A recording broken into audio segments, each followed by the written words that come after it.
ముఖ్యంగా the rowdy boys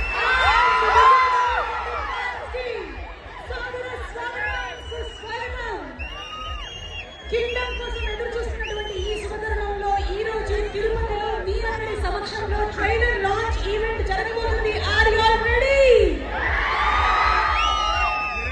Srikara studios proudly presents fortune 4 cinemas and అలాగే Sithara entertainments banner పైన సూర్య